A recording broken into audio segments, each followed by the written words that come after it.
باران چې راګیر و د دوی حال څه و؟ نو الله ورته جواب ورکړو چې د دوی حال دا و چې یجعلون اصابعهم دوی ګرځولې خپلې ګوتې په خپلو غوږونو کې. نو یجعلون اصابعهم الله پاک ذکر د اصابعو کړی دی، مراد ترېنه انامل دي. نو ذکر د اصابعو مبالغتن دی، یعنی چې ویره دومره ډېره وه چې د اصابعو گنجایش کوي نو دا به یې په غوږونو کې نه ایستی وي. انامل د ګوتو سرونه خو لا پزې پرېږده، ټولې ګوتې به یې په غوږونو کې نه ایستی وي. نو دومره ډېره ویره کې دا سړی راګیر دی. یجعلون اصابعهم من الصواعق، من الصواعق من تعلیلیه دی، متعلق تر یجعلون پورې دی. من تعلیلیه دی ته وایي چې ما بعد د ما قبل د پاره سببي. نو صواعقتن مخکې ذکر شوی دی، نه وروسته ذکر شوی. من الصواعق دا د جعل الاصابع د پاره سبب دی. یجعلون اصابعهم دوی ګوتې په غوږونو کې نه باسي. ولې نه باسي؟ سبب یې څه دی؟ من الصواعق سبب ورته تندرونه دي. نو دا من تعلیلیه دی، مدخول علت د پاره د ما قبل دی. په دې اعتراض راځي چې مخکې تا دا خبره ماته ذکر کړه چې دا جمله مستأنفه ده، جواب د پاره د سوال مقدره ده. هغه سوال مقدره ما درته دا ذکر کړو چې د رعد او د برق سره د دې باران د والو څه حالو. یجعلون اصابعهم، تاسو ورته سوچ کوئ. دا ګوره جمله مستأنفه وا. جمله مستأنفه خو جوابیه وي که نه؟ جوابیه جمله مستأنفه جوابي د پاره د سوال مقدره. د سوال مقدره د پاره مخکې منشئ. نو مخکې منشه دا ده چې او کصیب من السماء فيه ظلمات ورعد وبرق. دا د صیبون تنکیر ورته منشه ده چې دا ډېر خطرناک باران و. د صیبون وزن ورته منشه ده چې د دې وزن صيغه د صفت مشبه ده، په کثرت او دوام دلالت کوي. رعد و برق او ظلمات دا ورته منشه وه. درې شیان ورته منشه وه که نه؟ تنکیر د صیبون شابسي، وزن د صیبون، دریم ظلمات و رعد و برق دا ورته منشه وه. نو د دې نه سوال پیدا شو. سوال داسې پیدا شو چې د دې تیز خطرناک دایم او د ظلمات او د رعد او د برق سره معي باران کې چې دا سړی راګیر دی، نو د دې سره څه حال و؟ ګوره د ده څه حال د چا سره و؟ باران، ظلمات، رعد، برق، څلور شیان الله ذکر کړي دي. څلور خو صراحتاً دي: صیب، ظلمات، رعد و برق. په دې پوه شو؟ مخکې څو شیان ذکر شوي؟ څلور خو صراحتاً دي. او دوه ما درته د خارج نه کړه، یو تنکیر د صیبن، دویم وزن د صیبن. دا پنځه شیان شو. دا پنځه شیان الله مخکې ذکر کړي. دا منشه د سوال شو. نو د دې نه سوال دا پیدا شو چې د دې پنځو شیانو سره د دې سړي څه حال دی؟ د دې پنځو شیانو سره. نو الله ورته جواب ورکړو چې یجعلون اصابعهم من الصواعق. دوی په غوږونو کې ګوتې نه باسي د تندر نه. پکار دی چې داسې ویلې وي چې دا کوم په سوال کې ذکر شوی و چې دوی په غوږونو کې ګوتې نه باسي د دې باران نه، د دې ظلماتو نه، د دې رعد نه، د دې برق نه، چې دا جواب د منشئ د سوال او د سوال سره مطابق شوی وي. په جواب کې صواعق ذکر شو او په منشئ د سوال کې رعد و برق او ظلمات او صیب ذکر شوی دی. اوس پوه شو په اعتراض؟ په منشأ د سوال کې څلور صراحتاً ذکر شو: صیب، ظلمات، رعد، برق. یو تنکیر د صیبونو، بل وزن د صیبونو. نو دغه په جانب د منشأ د سوال کې ذکر شو. نو سوال مقدرم د دې پنځو شیانو په باره کې دی او په جواب کې په دې پنځو کې یو هم رانه دی، بلکې په جواب کې صواعق راغلي. یجعلون اصابعهم من الصواعق. په دې پوه شئ؟ نو تاسو ورته جواب ورکړئ چې په جواب کې الله پاک ذکر د صواعق کړی دی، خو د صواعق دو معناګانې دي او په اعتبار د دواړو معناګانو سره رعد او برق ته شامل دي. د صواعق به داسې معنا وکړو چې رعدونه او برقونه او ظلماتونه په ضمن کې راشي. نو د صواعق یوه معنا ده: قصفة رعد هائل معها نار. قصفة رعد هائل معها نار. دویمه معنی ده: كل هائل مسموع او مشاهد. كل هائل هر ویرون کې شی د اوریدو سره تعلق لري او که د لیدو سره تعلق لري. نو ظلمات و رعد و برق پکې داخل شو. یوازې تندر نه بلکې كل هائل مسموع او مشاهد. یا قصفة رعدها إلن معها نار. حذر الموت دا دا یجعلون دا پارا مفعول له دے لویر دا مرگنا لویر دا مرگا گورا موت دلتا مختصر تشریح در تکوم دا موت و معنا دا زوال الحیات یعنی دا زندگی فنا یعنی عدم الحیات عما من شانه ان یکون حیا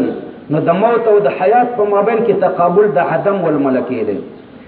دویم معنا دا موت دا عرض یضاد الحیات دا سی عرض چه ضد حیات دے یعنی مرگ یو صفت او حالت دے چه دا حیات سر منافی دے نو پا دی دویم تعریف مرگ وجودی دے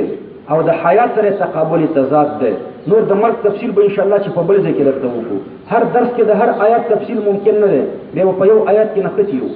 دا سی لگ لگ تفصیل بکم خود تفصیل بنا پاتی کی گی یجعلون اصابعهم من السوائق حذر الموت والله محيط بالكافرين دا جمله معترضه دا لا محل لها من الاعراب الله حتكون كده په کافرانو باندې علما و قدرتا دا په منځ کې جمله معترضه ده معترضه نور جمله تشبیهیه لا ختم نه ده د جمله تشبیهی بیان الله پاک د مشبہ به بیان کوي د مشبہ به بیان تر دې پورې دا وشو چې یو سړی ده او په دشت کې ده سخترین باران ده دایم باران ده په ټول اطرافو د اسمان کې ده ګړزار او برېښناګانې او تندرونه پکې دي او د ډېرې ویرې نه د ګوتو د سرونو په ځای باندې ګوتې په غوږونو کې نه باسي که د ګوتو ګنجایش وي ګوتې به په غوږونو کې نه ایستې وي دا د تندر نه ویریږي او د مرګ نه ویریږي یکاد البرق یخطف ابصارهم د جملې تشبیهي نور تفصیل الله پاک کوي نږدې ده برېښنا یکاد البرق نږدې ده برېښنا یخطف چې په چالاکۍ سره یوسي ابصارهم نور دستر بود دوی په چالاکۍ یا په چابکۍ نږدې د برېښنا چې په چابکۍ او چالاکۍ او چوستۍ سره ویسي ابصارهم نور دستر بود دوی کلما اضاء لهم کله چې رڼا کړي کلما اضاء ضمیر برېښنا ته راځي دی کله چې رڼا کړي برېښنا دوی ته لاره کلما اضاء لهم ممشى مفعول به ورته مقدر دی کلما اضاء لهم ممشى چې کله رڼا کې دا برېښنا دوی ته لاره مشو فيه نو روان شي دوی پکې واذا اظلم عليهم او کله چې تیار کړي په دوی باندې نو قام دوی ودرېږي دا د جملې تشبیهي بیان الله پاک کوي نو ګوره کلما اضاء لهم یکاد البرق الله پاک فرمایي قریب ده دا برېښنا یکادو دا جمله مستأنفه ده په جواب د سوال د سائل کې واقع شوی ده سائل سوال کړو چې ما حالهم مع تلك الصواعق دغه صواعق سره د دوی څه حالو نو الله پاک فرمایي د دې تندرونو سره د دوی حال ده چې نږدې و چې دا برېښنا په چابکۍ سره د دوی د سترګو نور ختم کی یکادو کاده د افعال مقاربه نه ده دا په دې خبره باندې دلالت کوي چې خبر قریب الوجود ده خو موجود نه ده قریب الوجود ذکر دی چې سبب موجود ده خو لا تر اوسه موجود شوی نه ده لفقد شرط ځکه شرط نشته او یا عروض مانعين یو مانع په منځ کې راغلی دی نو خبر قریب الوجود ده خو لا موجود نه ده نو دا یخطف ابصارهم په چابکۍ او چالاکۍ سره د دوی د سترګو د نور ختمېدل قریب الوجود دی خو موجود نه دی قریب الوجود ولې دی ځکه سبب موجود دی او موجود ولې نه دی ځکه کېدای شي شرط نه موجود شوی او یا کېدای شي مانع په منځ کې راغلی وي د یکادو د عصا په مابین کې فرق دا دی چې عصا وضع شوی دی د پاره د امید د خبرو او دا کاده دا وضع شوی دی د پاره د دې چې دا په دې دلالت کوي چې خبره قریب الوجود ده خو موجود نه ده په خبر د کاده کې دا شرط دی چې فعل مضارع وي یکاد البرق یخطف ابصارهم كلما اضاء لهم الله فرمای كلما اضاء لهم کله چې رڼا کی اضاء ضمیر په کې چاته راځي دی برق ته دی برېښنا ده كلما اضاء البرق چې کله رڼا کی برېښنا لهم د دوی لپاره څه شی ورته رڼا کی ممشا لار ورته رڼا کی چې کله دوی ته لار رڼا کی مشو فيه نو الله پاک فرمایي چې دوی په دې کې روان شي واذا ازلم عليهم او چې کله په دوی باندې تیار کی نو قاموا دوی به ودرېږي ولو شاء الله تريد پر خپوش ان شاء الله اوس ګوره حاصل د دې آیات څه دی یو تشبیه خو ما مخکې درته ذکر کړم مثلهم کمثل الذي استوقد نارا هغه هم بیان کړم دلته حاصل دا دی چې دا تشبیه مفرقه ده مخکې دوه احتمال ذکر کړو تمثيل مرکب او تشبیه مفرقه دلته ما دوه احتمال دي تمثيل مرکب او یا تشبیه مفرقه ګوره یو دین د اسلام دی دین د اسلام دا مشبہ دی تشبیه مفرقه درته ذکر کوم دین د اسلام مشبہ دی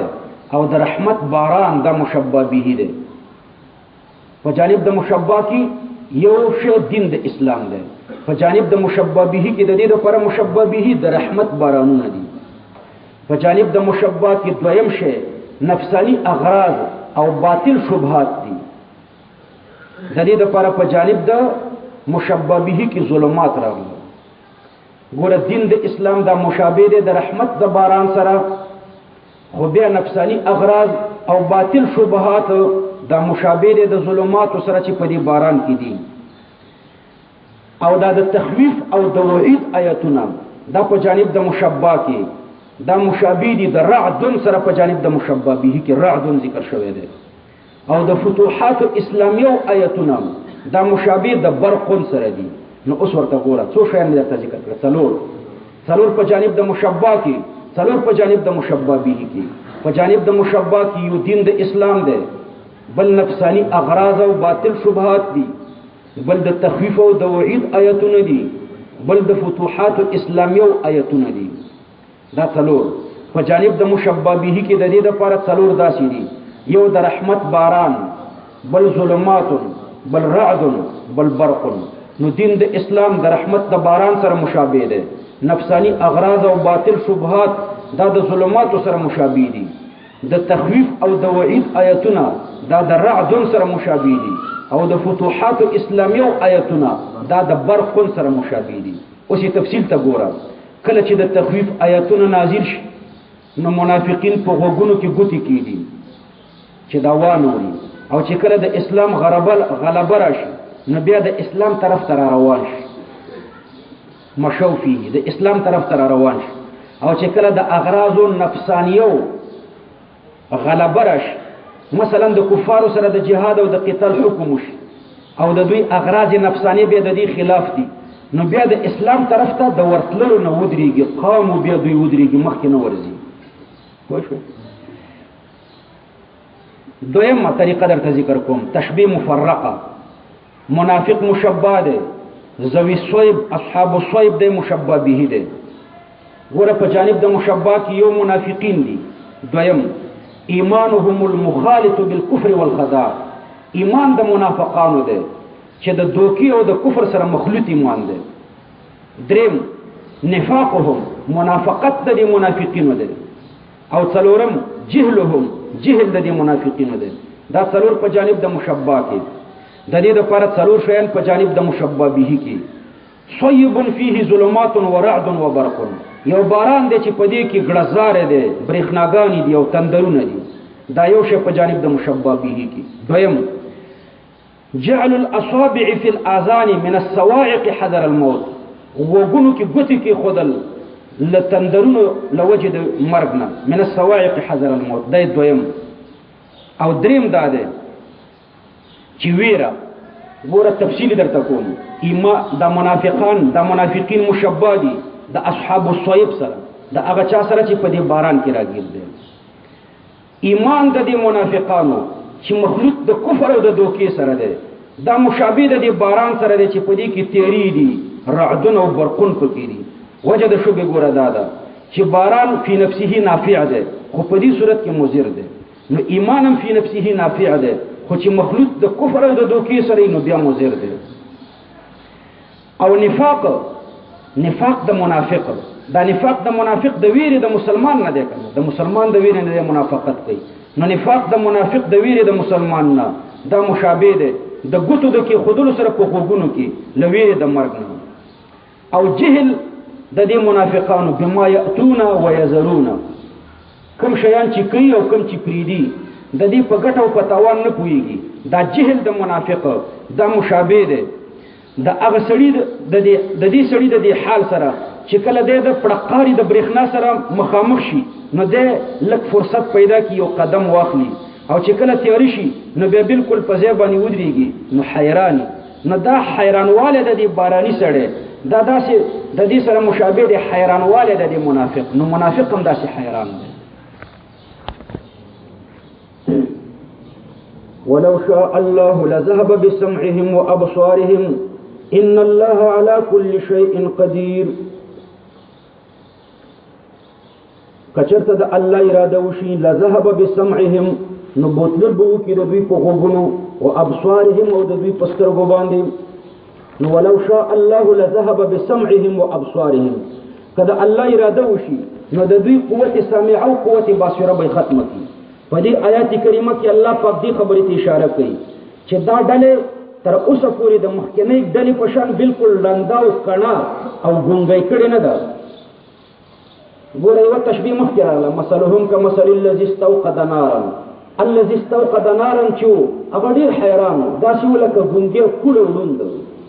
دا ډله د هغوی نه لږه ټیټه مرتبه کې ده دا یې ړنده کړي کڼه کړي او ګونګی کړي نه ده د هغوی په باره کې الله پاک فرمایلي ذهب الله بنورهم الله د دوی رڼا ختم کړه او د دې ډلې په باره کې الله پاک فرمایي ولو شاء الله لذهب بسمعهم وابصارهم کله الله اراده وشي نو دا به ختم کړي وي خو لا تر اوسه نه ده ختم کړي نو ګوره د دوی بالکل ړانده او کاړه او ګونګیان لا نه دي یعنی د دوی نه لا د ایمان امید قطع شوی نه ده کېدای شي دوی ایمان راوړي په خلاف د مخکنۍ ډلې نه چې هغه د مستوقد سره مشابه وه د هغوی نه امید بالکل قطع و د هغوی نه د هدایت امید نه و ځکه د هغوی نور بالکل ختم و هلته الله پاک فرمایلي ذهب الله بنورهم او دلته داسې نه دي ویلي بلکې دلته داسې ویلي دي چې ولو شاء الله لذهب بسمعهم وابصارهم که چېرته د الله اراده وی لذهب بسمعهم وابصارهم ان الله على كل شيء قدير بشک الله په هر ممکن باندې د قدرت والا دی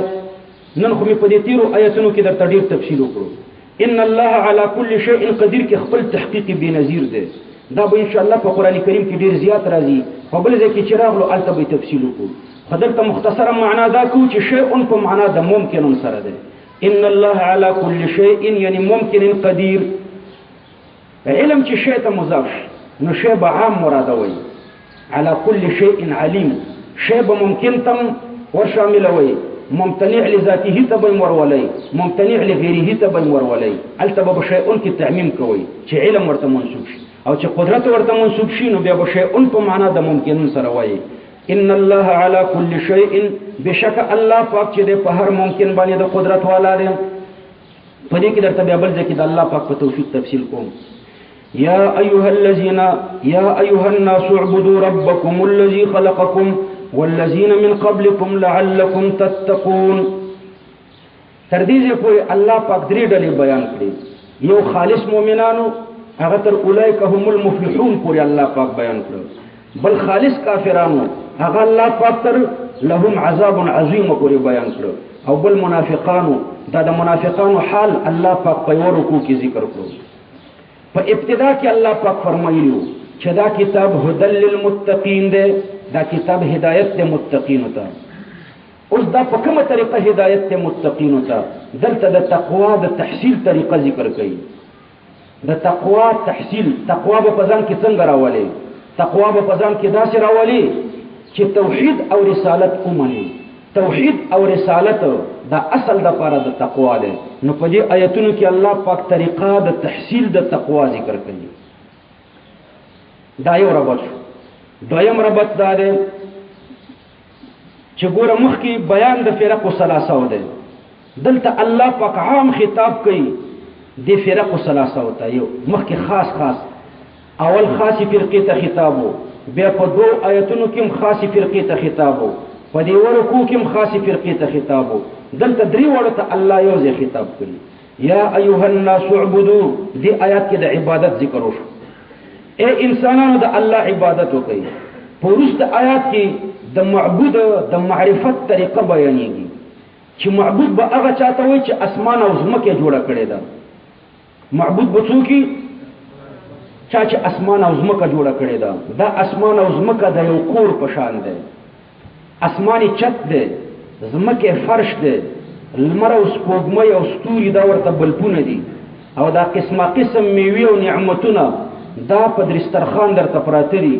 د عالم ټولې ونې او تیږې دا ستا د خدمت لپاره حاضر او مسخر دي نو دومره انتظامات چې الله پاک تا ته کړي دي نو د عبادت لایق هم یوازې د الله پاک دی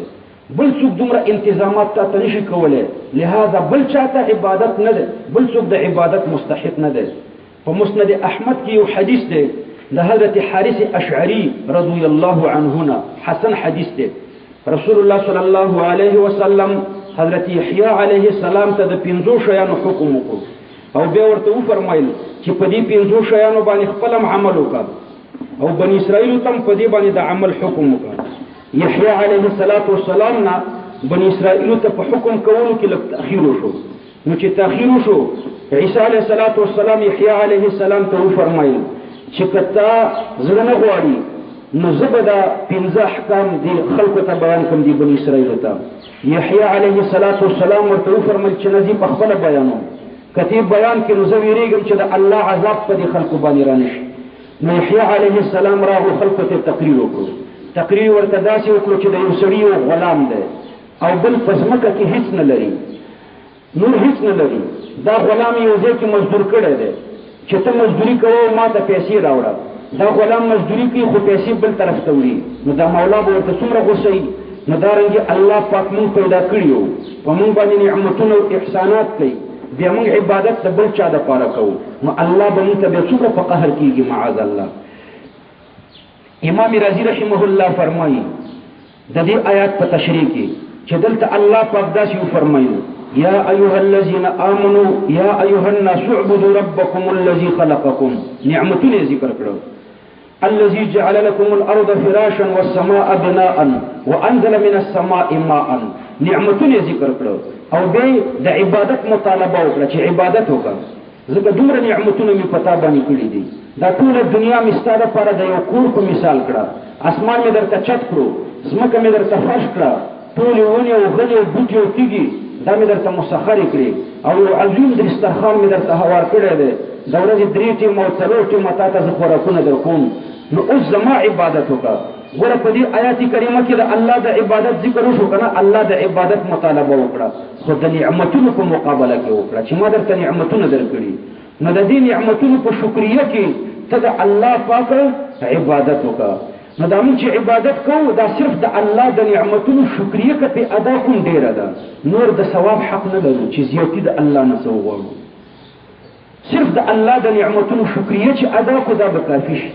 حالانکه په دې د الله د نعمتونو شکریه نه ادا کیږي نو چې د الله د نعمتونو شکریه په نشو ادا کوله نو د ثواب استحقاق د خدیر لري ده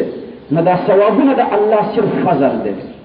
د الله باندې زموږ حق نشته د ثواب کشپه ورځ الله ته په سجده پریوزي بیا په الله حق د ثواب نه لري شپه ورځ چې الله ته په سجده پریوزي بیا د الله د نعمتونو حق نشي ادا کوله نو ثواب د کم ځای نه غواړي وایي ان شاء الله په دې آیتونو کې ګوره الله پاک اول د عبادت حکم وکړو یا ایها الناس اعبدوا بیا د معرفت د معبود د لپاره 15 دلایل بیان کړو دو نفسي او 3 افاقي دو نفسي دا الذي خلقكم دویم والذين من قبلكم دا دو نفسي دلایل بیان کړو او 3 افاقي الذي جعل لكم الارض فراشا یو والسماء بناء دوا وانزل من السماء ماء دري دا 3 افاقي دلائل الله پاک بیان کړو نو د معرفت د معبود د لپاره 15 دلایل بیان کړو عبادت بچاته کوي الله تعالی د دې 15 دلایل د وجنه یا ایها الناس اعبدوا ربكم الذي خلقكم الله پاک فرمایي یا ایها الناس اعبدوا اے انسانانو اعبدوا ربكم تاسو عبادت د خپل رب کوي په دې صورت کې سورۃ بقره کې تر دې پورې د الله حکم او امر نو ذکر شوی او نه نهي ذکر شوی و په سورۃ بقره کې اولنې امر د اعبدوا راغلی دی او اولنې نهي لا تجعلوا لله اندادا راغلی دی دا د اسلام اولنی تعلیمات دي د الله عبادت او د شرک نه نهي یا ایها الناس اعبدوا په کلمه د یا کې درته خبره کوم بیا درته په کلمه د الناس کې خبره کوم ستړي شوي خو نه یو که نه لس بجې به دی لږه تفریح یا ایها الناسو نو یا چې دی په دې کې دوه مذهبه دي یو مذهب د ذیمحشري دی او دویم مذهب د ابن حاجب دی د ذیمحشري په رایه باندې د یا منادا به بعید دی او د ابن حاجب پر آیا باندې د یا د پر منادا مطلقه ده قریب هم کې دی شي بعید هم کې دی شي کافیه کې د ابن حاجب مذهب ذکر شوی دی چې یا د مطلق ندا د پر استعماليږي منادای قریب وي که منادای بعید وي د ذیمحشري پر آیا دلته اعتراض راځي ذیمحشري وایي د یا د پر به منادا بعید وي نو دا انسانان خو د الله نه بعید نه دي وهو اقرب الیکم من حبل الورید الله د شارق نم درته نږدې دی نو دلته خو منادا قریبه ده نو د ذیمحشري پر آیا اعتراض راغلو چې یا حرف ندا د بعید دی او دلته منادا قریبه ده د ذیمحشري پر آیا په تفسیری کشاف کې به دا جواب ورته ذکر کوي چې قد یستعمل للقریب وقد یستعمل للقریب دا یا اگر چې وضع شوی د منادا بعید لپاره ده د دې منادا به بعید وي خو کله کله د قریب لپاره استعماليږي لتنزيل البعيد منزله القريب کله کله بعید نازلول شي په منزله د قریب نو پیا ورته ندا کیږي دلته انسانان اگر چې الله ته قریب دي خو نازل دي په منزله د بعید او پیا ورته ندا شوی صحیح شو تنزيل پکې راغلی تنزيل البعيد منزله القريب تنزيل مو لیکړی دی لعظمه المنادا دا منادا ډیره عظیمه ده نو بعد رتبه کله نازلول شي په منزله د بعد حسي نو بعد رتبه د منادا نازل شو په منزله د بعد حسي خو شو دویم منادا کله غافل او یا ناقص العقل نو کله چې منادا غافل یا ناقص العقل نو دا ناپوهي یو غټ حائل دی نو چې غټ حائل دی دلته دا منادا قریبه نازلول شي په منزله د بعید او پیا ورته ندا کیږي او کله کله للاعتناء بالمدعو د اهتمام لپاره په صيغه د بعید باندې قریب ته ندا کیږي دلته د اهتمام لپاره الله ندا کړی د اهتمام لپاره په صيغه د بعید ندا وکړه قریب ته یا قائم مقام د ادعو ده ادعو فعل ده ضمیر پکې مستتر ده هغه فاعل ده او ايها الناس دا ورته مفعول به ده فعل سره د فاعل او سره د مفعول به نه دا ټوله جمله فعلیه ده نو یا قائم مقام د ادعو ده ادعو خو فعل او فاعل تامه جمله ده کنه نو یا سره د منادانم یو تامه جمله ده یا ايها الناس دلته روح المنی ډیر زیات تحقیق کړی ده خو زه مختصر الفاظو کې تاسو ته ان شاء الله دا ټوله تشریح را نقلو تمهیدا درې خبرې زده کړئ اوله تمهیدی خبره ده چې دو حرف تعریف جمع کول متعذر دي یا ناسو نشوي دي دو حرف تعریف په یو ځای کې جمع کول متعذر دي دویمه تمهیدی خبره ده چې د منادا مفرد معرفي د منادا مفرد په صفت کې رفع او نسب دواړه جایز دي تاسو کافیه کې ویلي دي کنه منادا چې کله مفرد وي نو داغه په صفت کې نسب هم جایز دی رفع هم جایز ده یا زید العاقل هم جایز دی یا زید العاقل هم جایز دی او درېمه تمهیدی خبره ده چې ایو غالبا مضاف مستعمليږي ایو د ایو قطع د اضافت نه راځي غالبا مضاف مستعمليږي دا درې تمهیدی خبرې دې ذکر حجز اوله دو آلتين للتعريف نجمة صحيح دویم د منادا مفردی په صفت کې رفع او نصب دواړه جایز دي یا زید للعاقله او یا زید للعاقل دواړه جایز دي دریم ایو غالبا مضاف مستعمليږي دا درې خبرې نو اوس ګوره پین ناسو کې بغیر د تخلل د ایونا اجتماع د حرفینو د تعریف راتله ده ین ناسو یو یا او بل الف لام اجتماع د آلتیو د تعریف راتله لدی وجنا اجتماع د آلتیو د تعریف متعذر وا نو په مابین د یا او د الناسو کې الله پاک کلمه د ایو راوړه او دا شی ویل چې یا ایها الناس صحیح نو په ترکیب کې به الناسو د ایو د پر صفتی ایو منادا مفرد ده کنه او تاسو ته ما تمهید کې ویل چې د منادا مفرد په صفت کې رفع او نصب دواړه جایز دي. اوس دلته اعتراض راځي، تاسو ته اعتراض کوم چې الناس د ایو د پر صفت ده، لکه یا زید العاقله او العاقل دواړه جایز دي. په صفت د منادا مفرد کې رفع او نصب دواړه جایز دي. دلته پکار دی چې په الناسم جایز شي، الناسوم جایز شي. حالل کې الناسو د صفت کاشفه د ایو د پر ده، او په الناسو کې ایو کې ابهام ده کنه، هغه ابهام په الناسو باندې لري شو، نو دا صفت کاشفه ده. په دې صفت کاشفه کې چې پکار ده نصب او رفع دواړه جایز شوی وي، لکه یا زید العاقله او العاقلو. حالل کې دلته یوازې رفع جایز ده او نصب ناجایز ده. پوه شو؟ تاسو ورته جواب ورکړئ چې په دې صفت کې رفع لازمه ده، د دې لپاره چې خلق په دې باندې پوه شي چې دا مقصوده بالندا ده. مقصوده بالندا الناسو ده، خو اجتماع د آلتیو د تعریف متعذره او موږ د ضرورت د وجه نه پکې ایو راوړی، نو ایو د ضرورت د وجه نه منادا ګرځېدلې ده. مقصوده بالندا الناسو ده، نو رفع پکې لازمه ده. مقصودیت د منادا والی د الناسو ته اشاره ده. په دې پوه شو کنه؟ ایو صرف وسیله شو. دویم اعتراض درته کوم. اول اعتراض باندې پوه شو؟ ګوره په د منادا مفرد په صفت کې نصب او رفع دواړه جایز دي. په الناسو کې ولې دواړه نه دي جایز؟ په دې رفع کې دې خبرې ته اشاره ده چې دا صرف مقصوده بالندا ده. یا زید العاقله والعاقل کې دا څه نه ده. مقصوده بالندا الناسو ده، او ایو صرف وسیله ده. وسیله د دې وجه نه ده چې الناسو کوم منادا کو اجتماع د آلتیو د تعریف راتله، نو ایوم پکې زیاته کړه، نو ایو صرف وسیله شو. دویم اعتراض کوو. دویم اعتراض پکې دا ده چې یا حرف ندا ایو موصوف الناسوی صفت د موصوف او د صفت په مابین کې دا ها ولې راوړل شو، دا خو فصل بالاجنبي راغی. تاسو ورته جواب ورکړئ چې دا ها د تنبیه ده، نو چې ها د تنبیه ده اجنبي نه ده. په دې کې دوه فائدې دي. یو پکې د ندا تاکید ده، ځکه ندام د تنبیه لپاره راځي او هام د تنبیه لپاره ده. تاکید مؤکد د مؤکد نه اجنبي نه، نو ها د ایون اجنبي نه ده. په دې پوه شئ؟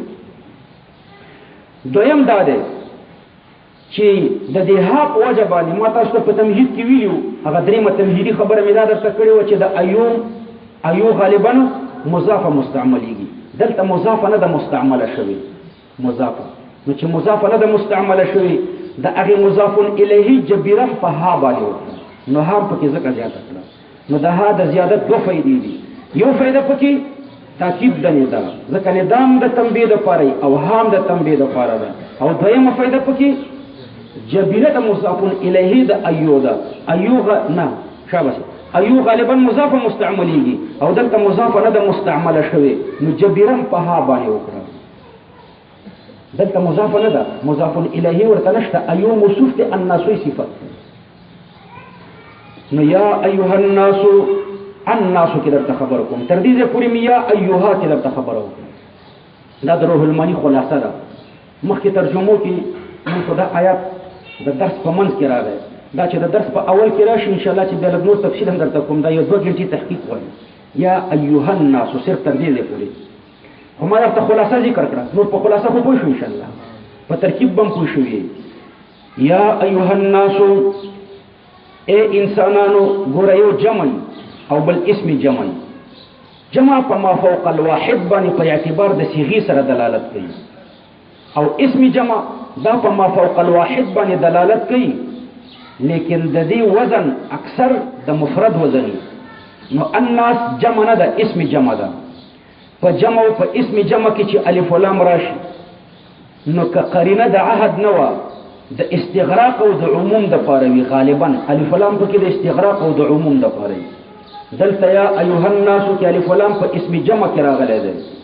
قرینه د عهد نشته. نو چې قرینه د عهد نشته، د څه د پاره ده؟ د استغراق او د عموم د پاره. او د دې د پاره دلایل مونږ لرو چې دا الف ولام د استغراق او د عموم د پاره ده. الف ولام چې په جمع او په اسم جمع کې راشي، دا به د استغراق او د عموم د پاره. د دې وجنوي چې د جمع معرف باللام نه استثناء سیده او استثناء د عام ناراضي، نو د الناس نه به عام انسانان مرادي، ځکه د دې نه استثناء سیده. دویم دلیل ورته دا دی چې الف لام د استغراق او د عموم د پاره ده، چې د جمع معرفي باللام د دې تاکید په داسې الفاظ سره صحیح دی کوم چې مفید للعمومي لکه فسجد الملائکه اسم جمع ده الف لام پکې داخل شوی دی په دې پوه شئ ګوره تاکید په الفاظ د عموم راغلی چې كلهم دی فسجد الملائکه كلهم معلومیږي دا چې د الف لام د استغراق او د عموم د پاره دی ځکه تاکید په داسې الفاظ سره صحیح دی کوم چې مفید د پاره د عمومي او دریم دلیل د الف لام د استغراق د پاره ځکه دی چې غالبا صحابه کرام رضوان الله علیهم به د داسې الفاظونه عموم را فهمولو لکه الائمه من قریش دا جمع معرفه باللام ده او د دین عموم را فهمولو انصار فرمایلو منا امیر ومنکم امیر یو امیر بستاسو نه ای مهاجرینو او یو امیر بزمون نه صحابه کرام استدلال په دې حدیث وکړو الائمه من قریش د دې الف لام نه عموم را فهمولو چې ټول امامان به د قریشو نه الائمه من قریش دا چې نشي کېدای چې یو امیر د یو نه یو بل امیر د بل نه بهر تقدیر دی الف لام کې چې قرینه د عهد نه و په جمع اسم جمع باندې ور داخل شوی نو که قرینه د عهد نه و نو الته به د استغراق او د عموم د پاره دلته قرینه د عهد نشته نو الف لام د استغراق او د عموم د پاره ده نو عموم به پکې داسې راولو یا ایها الناس ای انسانانو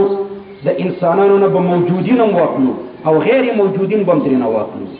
د دې آیات د نزول په وخت کې چې کوم انسانان موجود وو مسلمانان دي که کافر دي او د دې آیات د نزول نه وروسته تر قیامته پورې چې کوم انسانان موجودیږي مسلمانان دي که کافر دي دا ټول پکې مراد دي نو یا ایها الناس ای انسانانو موجود یې که غیر موجود یې مسلمانان یې که کافران یې په دې پوه شئ نو په دې کې تعمیم ده اوس دا د الناس کلمه چې ده په دې باندې دا خطاب موجودینو ته خو شامل دی لفظا موجودین به مراده لفظا د الف لام نه به مراده او غیر موجودینو ته به شاملو لوجه د قرائن خارجیونه قرائن خارجیه په دې دلالت کوي چې دا خطاب غیر موجودینو تم دی رسول الله صلی الله علیه وسلم فرمایي حکمی علی الواحد حکمی علی الجماعه یو سړی ته زما حکم داسې دی لکه یوې ډلې ته زما یو سړی ته حکم دا ټولې دنیا ته دی نو اوس د الله حکم موجودینو ته دا د الله حکم غیر موجودینو تم دی نو موجودینو ته دا خطاب شامل دی لفظا او غیر موجودینو ته ور شامل دی شابسي دلالتا او د قرائنو د وجنه نو اوس په دې اعتراض کوو اعتراض داسې واردېږي چې په الناس کې تا الف لام د استغراق او د عموم د پاره کړو موجودین او غیر موجودین مسلمانان او کافران دې دواړه مراد کړو حالان کې دلته نه مسلمانان مراد وي نه کافران مراد وي ولیکن مسلمانان مراد کی نو مسلمانان خو اصلا د الله عبادت کوي او دلته الله ترنه بیا مطالبه د عبادت کوي دا مطالبه د تحصیل د حاصل ده پوه نو که مسلمانان مراد کی نو څه شي راځي مطالبه د تحصیل د حاصل راځي نو په الناس کې هم مؤمنان شته کنه نو هغوی خو عبادت کوي نو بیا ورته حکم د عبادت طلب د تحصیل د حاصل دی نو د دې نه همدلته جواب وکړه چې د مؤمنانو په جانب کې مقصد مطالبه د نفس عبادت نه ده بلکې مطالبه د ازدیاد د عبادت ده اے مؤمنانو تاسو خو نفس عبادت کوئ زیات عبادت وکړئ نورم ډېر عبادت وکړئ په دې پوه شئ نو د مؤمنانو نه مطالبه د چا ده شابسي د ازدیاد عبادت الله پاک مطالبه د ازدیاد د عبادت کوي او شیطان چې دا مطالبه د کموالي د عبادت کوي څوک چې زیات عبادت کوي هغه ته وایي کمې کوه څوک چې کم کوي هغه ته وایي چې مې کوه د شیطان ډیوټي دا ده او د ابو جهل ډیوټي هم دغه ده افرأیت الذي ينهى عبدا اذا صلى ایا ولیدلو هغه بنده افرأیت الذي هغه ابو جهل دی ولیدلو ينهى عبدا چې د الله بنده منع کولو د منځنه نه دا د شیطان او د ابو جهل ډیوټي ده خلق د زیات عبادت نه منع کوي او د نفس عبادت نه منع کوي الله پاک مطالبه د زیات عبادت کوي مسلمان ته وایي چې ته نفس عبادت کې خو اعبدوا ربکم زیات عبادت وکړه نو الله مطالبه د زیات عبادت کوي په دې پوه شئ په دې کې یو تعریض ته اشاره ده څوک چې د ډېر عبادت طرف ته ترغیب ورکوي دا د الله د حکم تعمیل کوي او څوک چې د تقلیل د عبادت طرف ته ترغیب ورکوي چې عبادت کم کوه نو دا د شیطان او د ابو جهل ډیوټي ادا کوي پوه شئ دا تقلیل عبادت طرف ته څوک ترغیب چلی وابیان 3 رکعاته وتر چې کوي و 3 مکه و یو کوه چې 6 رکعاته تراویح کوي و 6 مکه و ته کوه چې په رمضان کې زیات عبادت کوي و زیات عبادت بدعت ده چې په 3 ورځو کې قرآن ختمي و دا بدعت ده امام صاحب چې په 10 کاله د ماخوستن په اودس سحر مونږ کړی دی و دا بدعت کړی دی ولی په د خزي حق نو ټول عبادت پسې نه خته دی چرته یو وبیم چاته ونه ویل چې عبادت ډیر کوه بس دا عبادت دی بدعت دی دا عبادت دی بدعت دی دا بدعت دی ډیر مکه کم کوه بدلو چکې طرف ته ترغیب ورکړي نو دا د شیطان او د ابو جهل جبجی ده و امام صاحب څنګه تلويخ کاله د ماخوستن په اودس د سحر مونږ کړی دی پوه شئ ولی په د باندې د خزي حق نو یو وبی ته مو ویلې مې چې تی خزي که د خزي وکیلی د خزي حق په نو خو د خزي حق په او خزي په ریزنه ده کړی نو ستای په کې څه کار دی دا اعتراض خو بیا خزه کوي یا به د خزي وکیل کوي ته نه خزي نه د خزي وکیلی نو هغه ماته وی خزه خو به ته ځکه ته مقلد دی مې اعتراض په کوي نو عرض می داو چې ګوره 10 کله عبادت امام ابو حنیفه رحمه الله د ماخوستن په اودس د سحر مون کړی دی دا یوازې امام صاحب نه دی کړی تاسو احقاق الحق ضرور ځان ته پیدا کړئ او د مولانا عبدالحی رحمه الله یو رساله پیدا کړئ اقامه الحجه على ان الاكثار في العباده ليست ببدعه دا یو بهترینه رساله ده د رسائل لکنویو کې خرڅیږي اقامه الحجه په دې باندې دلایل چې ډیر عبادت بدعت نه ده الله دلته مطالبه د ډیر عبادت وکړه ګوره اعتراض راغی چې یا ایها الناس الف لام د استغراق او د عموم د پاره ده نو موجودین او غیر موجودین دواړه پکې داخل دي خو موجودونو کې مسلمانان هم شته کافران هم شته مسلمان نه الله څنګه مطالبه د عبادت کوي هغه خو اصلا عبادت کوي نو مطالبه د عبادت خو طلب د تحصیل د حاصل دی نو ته ورته جواب ورکړه چې د مسلمان نه مطالبه ده زیات عبادت ده زیات عبادت کوه من تطوع خيرا فهو خير له څوک چې په نوافلو کې څومره زیادت کوي دا ورته بهتره ده دا الله اولیاء داسې خلق دي یبیتون لربهم سجدا وقیاما چې دوی الله ته ټوله شپه په ولاړ او په سجده باندې تیری نو ټوله شپه مونږ کول جایز شو کنه ټوله شپه الله ته په ولاړ او په سجده تیری په دې آیات باندې وبي وي صحابه عمل کړی دی کنه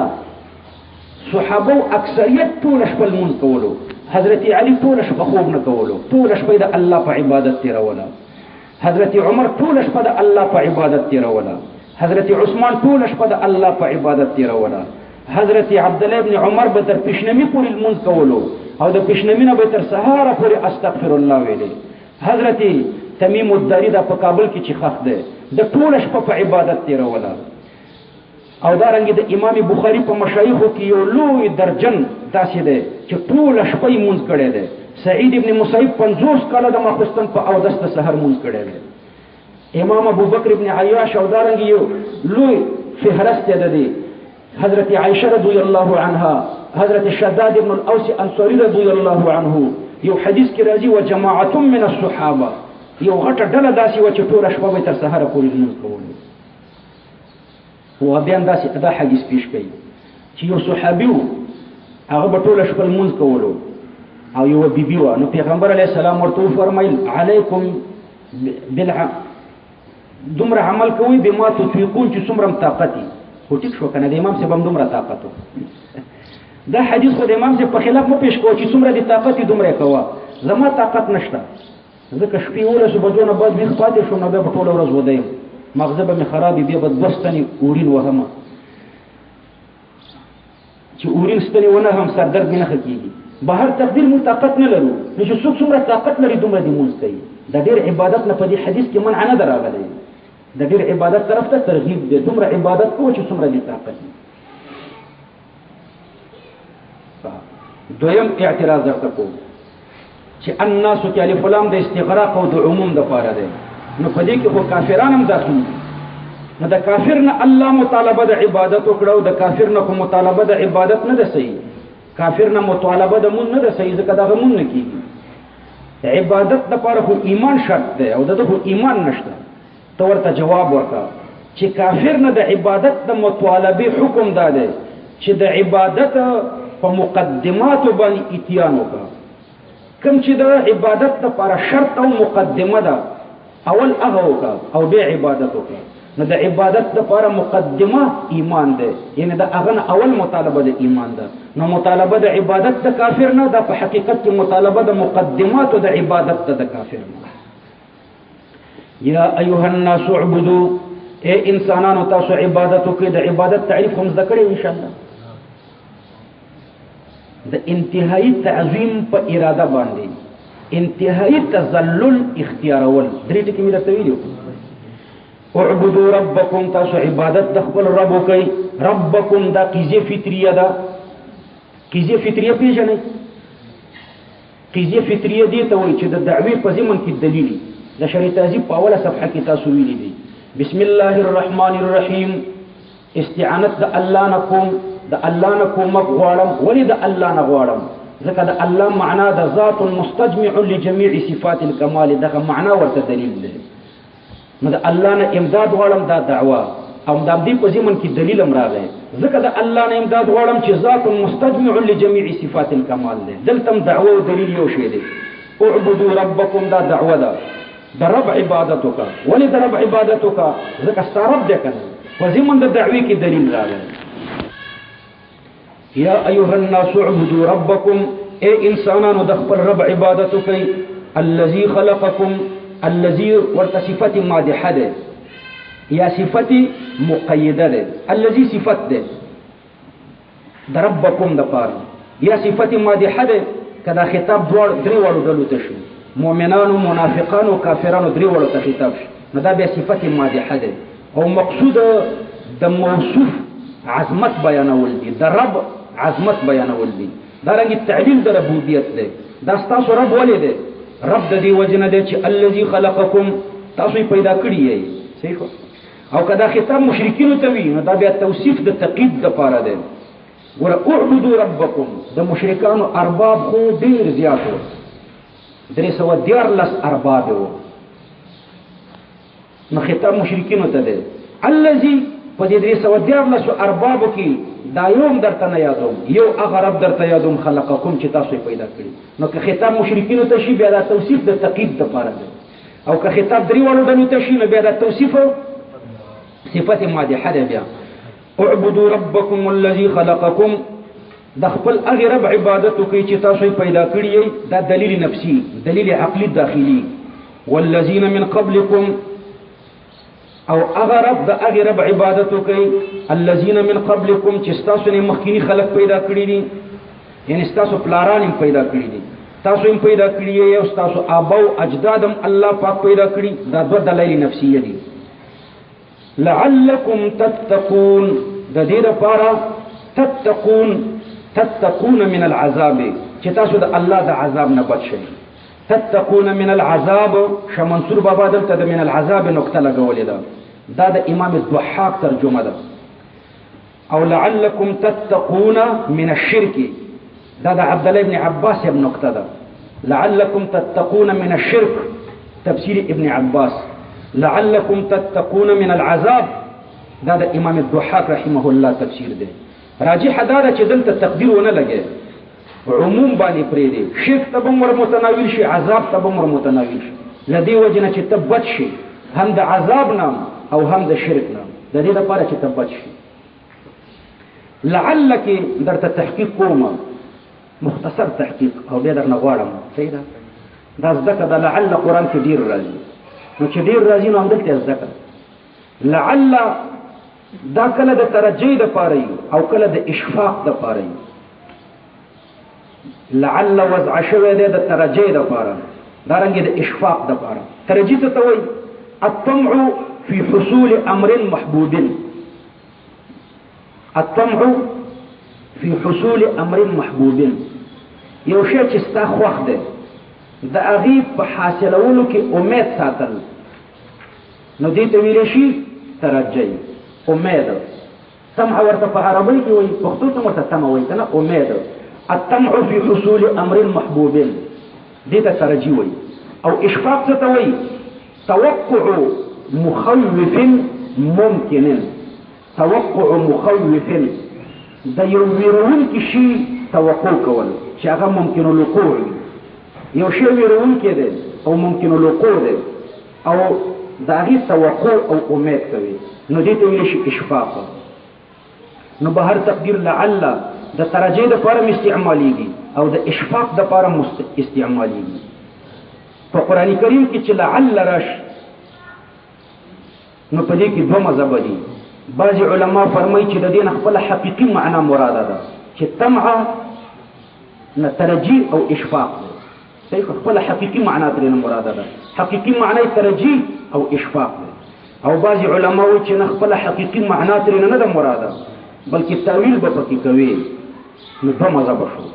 په دې پوه شوئ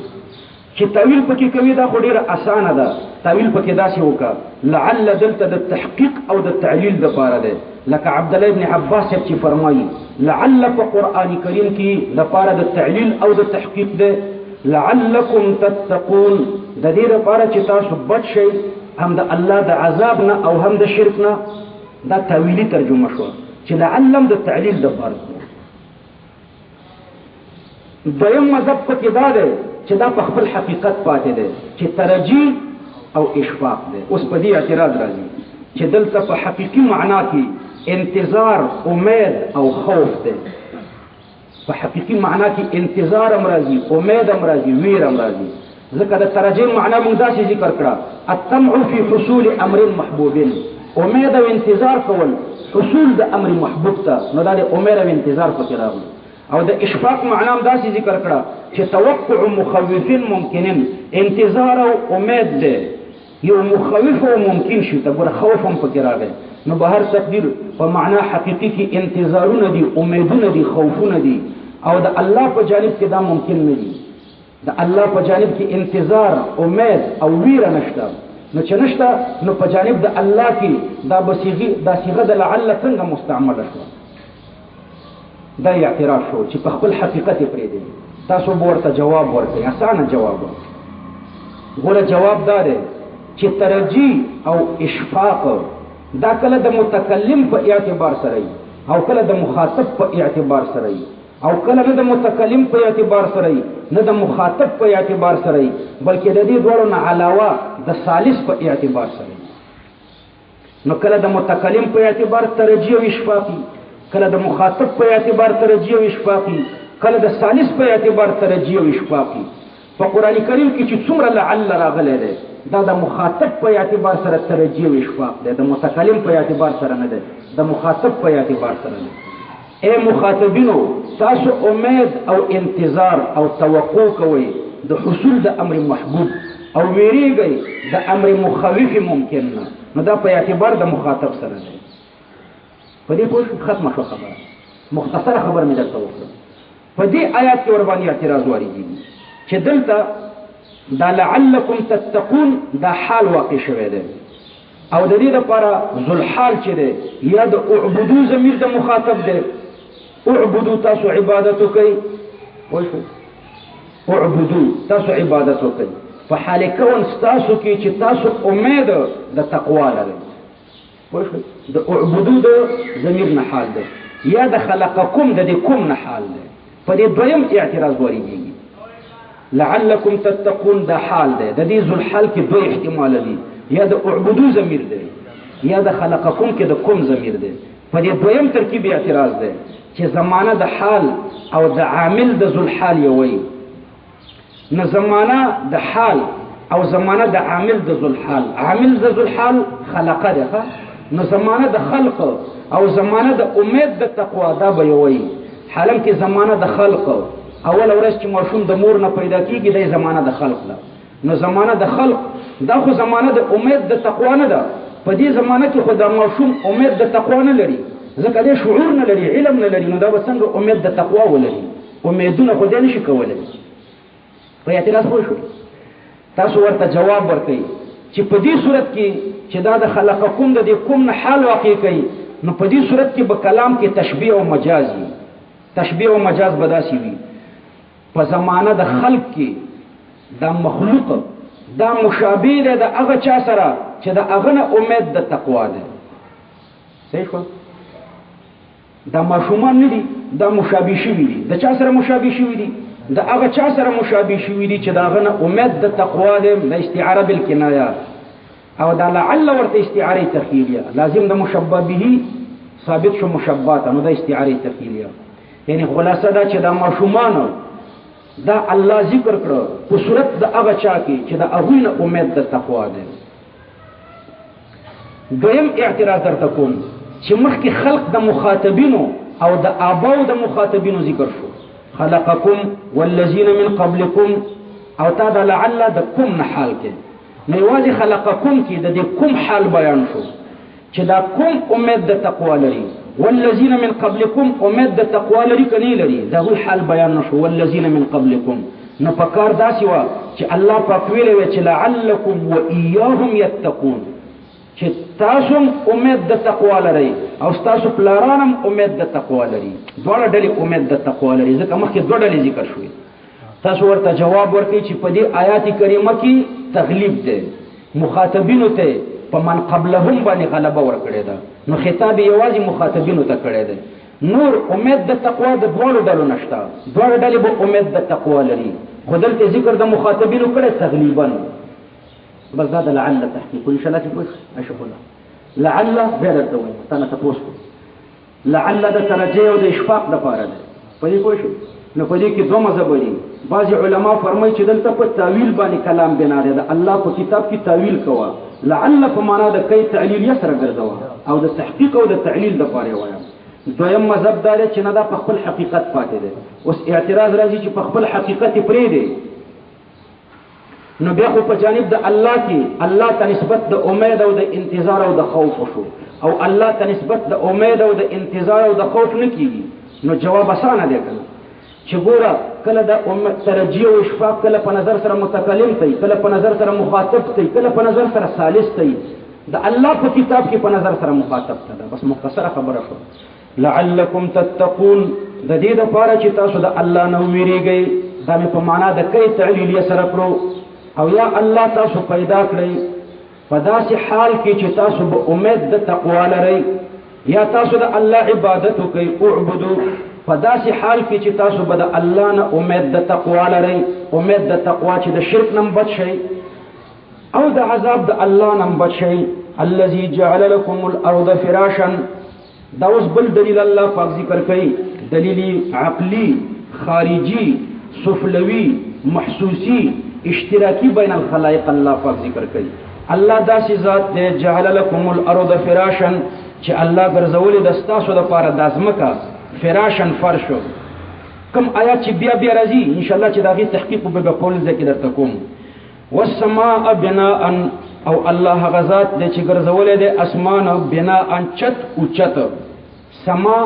چت او چت دا دلیل عقلی خارجي علوي اشتراکی بین الخلائق وانزل دا دلیل جوی الله پاک ذکر کوي الله داسې ذات دی وانزل من السماء ماء چروي وروري من السماء دوريزنا ماء أبا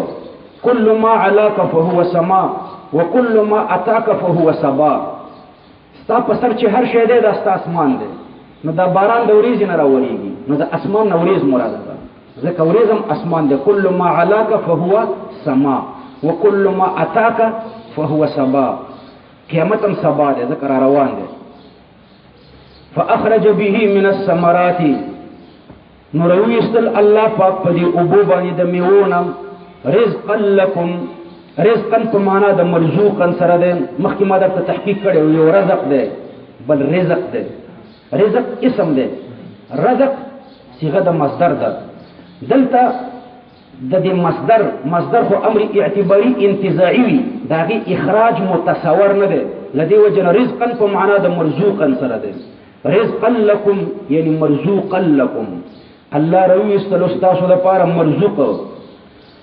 فلا تجعلوا لله اندادا نو لا تجعلوا لله اندادا مگر زوی د الله د پاره خدایا شریکان مقابل نب مقابل ته وي وانتم تعلمون دا حال د ضمیر د لا تجعلون حال دا چې تاسو پوهیږئ انتم تعلمون حال دا چې تاسو پوهیږئ په څه پوهیږئ ان الانداد لا يقدرون على شيء مفعول به ورته مقدر دی تاسو په دې پوهیږئ چې دا مقابلین چې د الله سره مون جوړ کړی دي دوی په هیڅ قدرت نه لري او یا دویم وانتم تعلمون انه ليس في التوراة والانجيل جواز اتخاذ الانداد. تاسو خبري پويږي چې په تورات او په انجیل کې هم دا نو راغلي چې د انداد نیول جایز دي. وان كنتم في ريب مما نزلنا على عبدنا، مخکې الله پاک د کتاب د کمال ذکر کړو چې دا کامل کتاب دی. اوس په کمال د کتاب د پر الله دلیل ذکر کوي چې دا کامل کتاب. مخکې خو یو څه دلایل ورته الله ذکر کړو،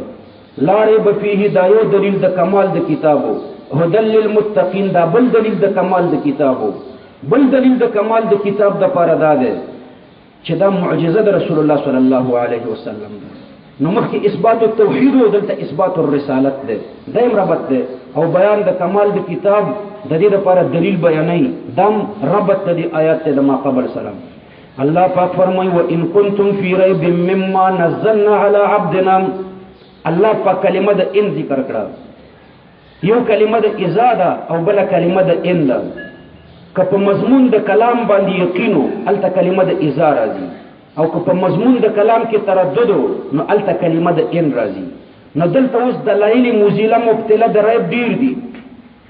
نو اوس په دې کې تردد ده چې د کافر به شک کې بنئ. شک خو یقیني ده، خو الله په صيغه د شک ذکر کړو چې دا ستاسو ریب به کې بنئ. دلایل موزیله مبتلا خو انتهایی زیات دي، نو پکار ده چې نه وي. وان کنتم فی ریب، کچرته یې تاسو کلمه د ان الله پاک ذکر کړه. په دې خو پوه شئ کنه.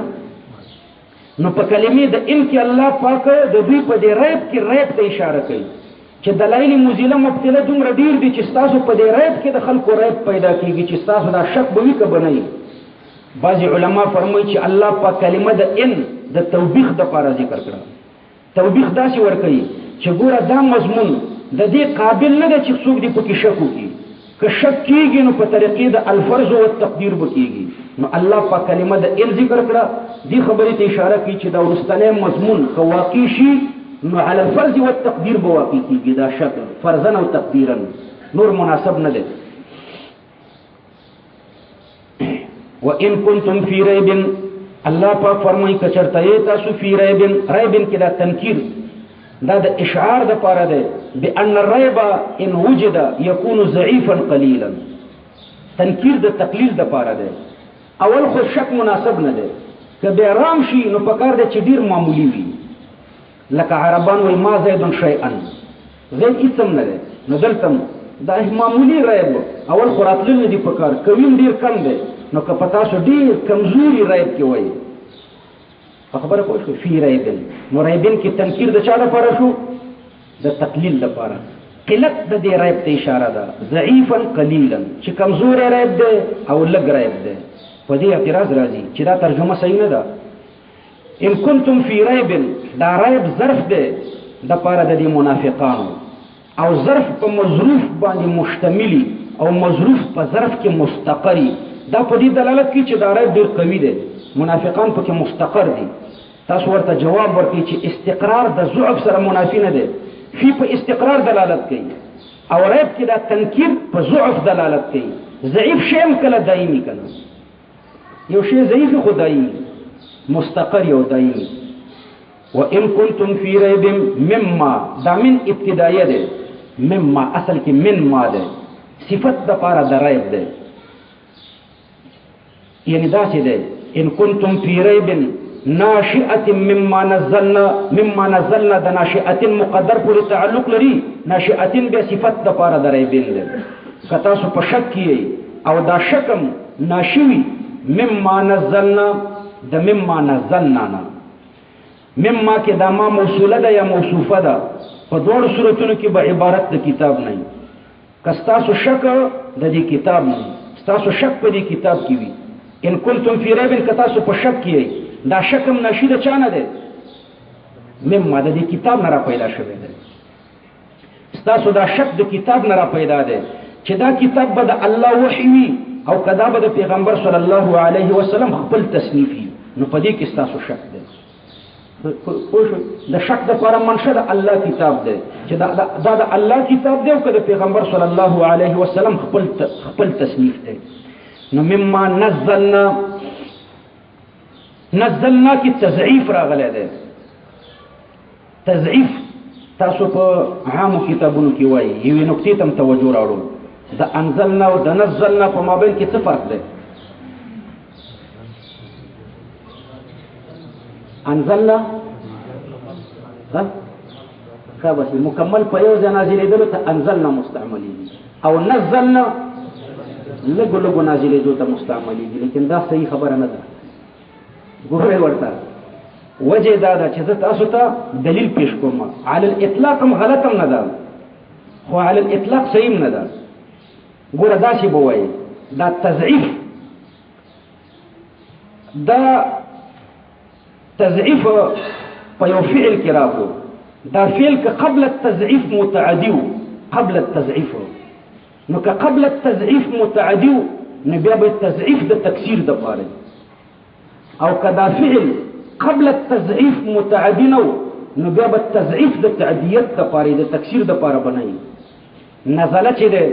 دا د تضعیف نه مخکې د نزله نه مخکې، نزله کې تضعیف ده، دا نزله د تضعیف نه مخکې لازمی ده که متعدی ده؟ دا خو لازمی ده، نزله لازمی ده چې نزله کې نو دا تضعیف به د تعدیت د پاره د تکسیر د پاره بنای. البته که یو فعل د مخکې نه متعدی وي او تا بیا نزل کړو، تا پکې تضعیف راوستو، هلته به بیا د تکسیر د پاره وي، هلته به معنا دا وي چې لږ لږ نازل شو. نو دلته په نزله کې دا قانون صحیح نه دی چې نزل او انزل کې دغه فرق دی. دلیل هم درته وایم. ګوره الله په قرآن کریم کې فرمایي که چېرته دا تضعیف د تکسیر د پاره شي نو منافات د صدر به د عجز سره راشي، لكن التالي باطل فالمقدم مثله. بطلان د تالی ظاهر دی او دلیل د پاره د ملازمه. الله په قرآن کریم کې فرمایي لولا نزل هذا القرآن جملة واحدة، لولا نزل دلته اوس د تضعیف د تکسیر د پاره کانو مطلب به دی لولا نزل ولی لږ لږ نه نازلېدو، جملة واحدة ولی یکدم نه نازلېدو. لولا نزل هذا القرآن ولی لږ لږ نه نازلېدو دا قرآن، او ورپسې جملة واحدة ولی یکدم نه نازلېدو. نو دا ګوره د جملة واحدة به بیا د نزل سره منافات راشي. نو که دا تضعیف د تکسیر د پاره شي نو منافات د عجز به د صدر سره راشي. په دې آیات کریمه کې چې لولا نزل هذا القرآن جملة واحدة، یو بل مثال درته پیش کوم چې هلته به تضعیف وي خو تکسیر به نه وي. ګوره لنزلنا عليهم من السماء ملكا رسولا، لنزلنا عليهم ما بلغه لګه نازله کړي و په دوی باندې ملائکه پیغمبر. ملائکه کې څنګه تجزیه راولي؟ تکسیر او تجزیه نجمن خو په هغه چا کې راځي چې ټوټه ټوټه کولای شي. دلته د ملائکه ذکر الله پاک کوي لنزلنا عليهم ملكا رسولا، نزلنا ده کنه ده او تکسیر په کې نشي راوسته چې لګه لګه به دا ملائکه نازله کړي و. ملائکه خو یو ځای دنیا ته راځي. پوه شو؟ نو ان کنتم فی ریب مما نزلنا، دا نزلنا کې تضعیف د تکسیر د پاره نه دی بلکې د نقل د پاره دی، د لزوم نه تعدیت ته. ان شاء الله چې په خبره به پوه شوئ. که تاسو په ریب کې او دا ستاسو شک ناشی او را پیدا شوی وي مما د هغه کتاب نه نزلنا چې مونږ نازل کړی دی، نو د نزلنا سره نجمن دا نقطه لګول صحیح نه دي. نجمن چې ما لږ لږ نازل کړی دی، دلته دا تضعیف د تکسیر د پاره نه دی بلکې د نقل د پاره دی، د لزوم نه تعدیت ته چې ما نازل کړی دی.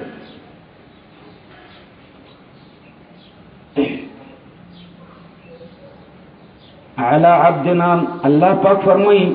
که تاسو په شک کې داسې شک چې دا را پیدا شوی د دې کتاب نه دی،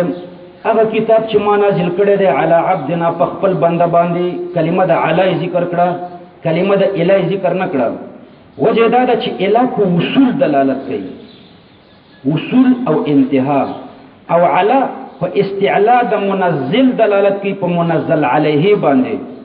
او په تمکن دلالت کوي. مخکې علی هدن کې مې د تمکن استعارات ترته پیش کړو چې علی په تمکن دلالت کوي. پوه شو باندې علی هدن کې مې پرون درته تحقیق کړو. نو ګوره الی عبدنا صرف په وصول دلالت کوي او علی په تمکن دلالت کوي. نو ځکه الله په کلمه د علی ذکر کړه. علی عبدنا فاتو بسوره، فاتو الله پاک فرمایي تاسو راتللو کوي بصورتن صورتن کې دا تنوین د تنکیر د پاره ده یعنی ای صورتن کانت هر صورت چې وي او یا تنوین د تنکیر د پاره نه ده بلکې د تقلیل د پاره ده یو ورو کې صورت او فاتو کې امر د تعجیز د پاره ده تکلیف بما لا یطاق نه ده نو هغه اعتراض د پښو فاتو بصورتن امر د تعجیز د پاره ده نو تاسو راتللو کوي الله پاک فرمایي بصورتن په یو ورو کې صورت باندې من مثله ظرف مستقر ده او دو احتمال پکې دي یا صفت د پاره د صورت ده او یا من مثله دا متعلق تر فاتو پورې ده که صفت د پاره د صورت شي من مثله کې بدا ضمیر یا راځي کوي ماته چې هغه عبارت د منزل نه و مما د کتاب نه عبارت و او یا بداهی ضمیر حبت تراجی کوي نو که کتاب تراجی کوي چې ما په دلالت کوي نو بیا د من د تبعیض د پارم کې دی شي د تبیین د پارم کې دی شي زائدم کې دی شي او که حبت تراجی کوي نو بیا به من ابتدایي وښه خبره ورما درته داسې ویلې فاتو بصوره من مثله کې څو احتمال دي دوا یې متعلق تر فاتو پورې یې صفت د صورتین کا چې صفت د صورتین د کړو نو په دې ضمیر کې دوه احتمال دي من مثله یا دا ضمیر کتاب تراجی دی یا عبد تراجی دی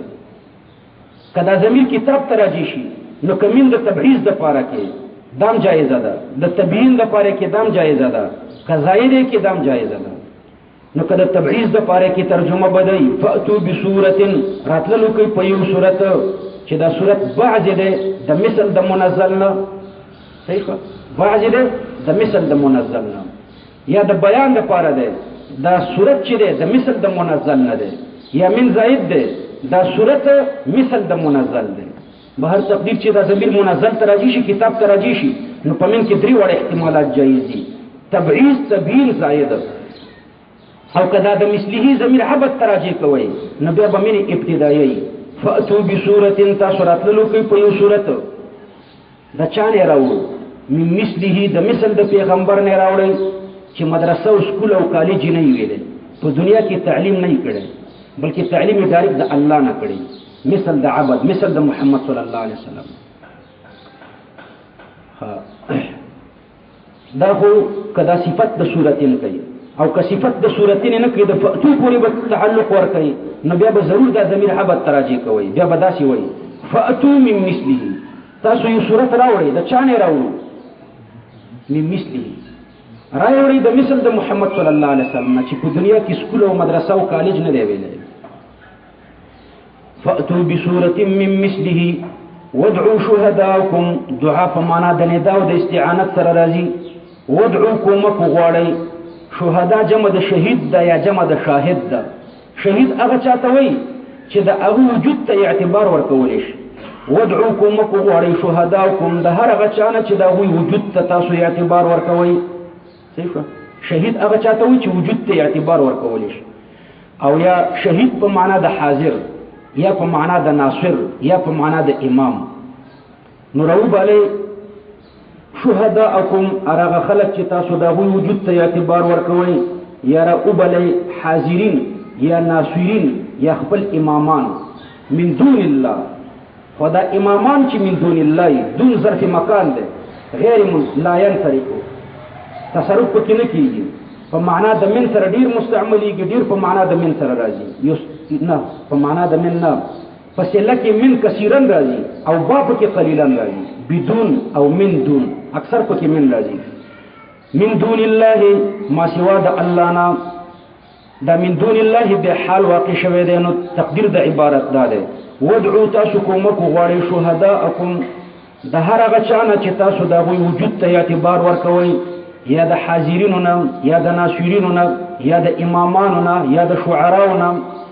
په حال کون ستاسو کې من دون الله چې تاسو متجاوزین یې د الله نه په کومک غوښتلو کې یعنی چې د الله نه پکې کومک نه غواړئ بلکې یوازې د دې خپل شهداو نه پکې کومک غواړئ نو من دون الله حال واقع شو نو تقدیر د عبارت دا شو چې متجاوزین الله په حال کون تاسو کې چې تاسو به تجاوز کوونکي د الله نام یعنی د الله نه به کومک نه غواړئ د دې خپل شعرا او ثلثاو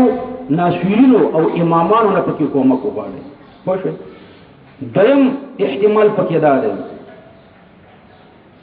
چې دلته شهدا دا د شهادت نه دی، نو ترجمه دا د ودعو شهداکم شاهدان را وغواړئ، کومک وغواړئ د شاهدانو نه من دون الله یعنی الله د شهادت لپاره مرابلئ. ان کنتم صادقین کچرته تاسو رښتینی یې په خپل وینا کې. فإن لم تفعلوا الله پاک فرمایي کچرته تاسو د دې قران مقابله ونه کړئ شئ. فإن لم تفعلوا یعنی ان لم تقابلوا الآن که اوس تاسو د قران مقابله نشئ کولای،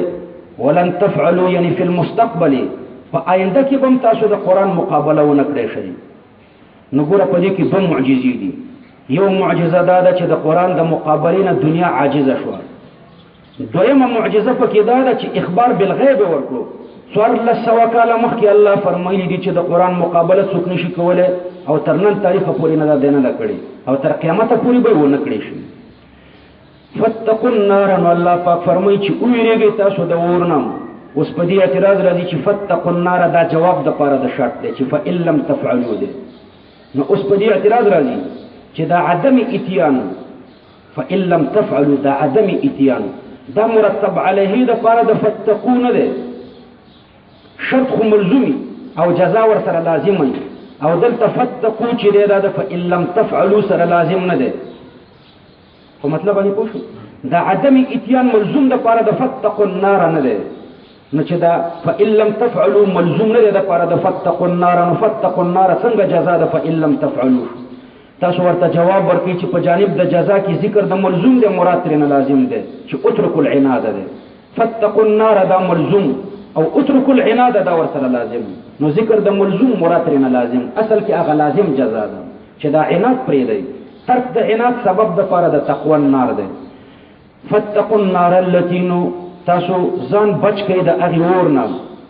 التي وقودها الناس وقود د فعل وزن دی اسم لما يفعل به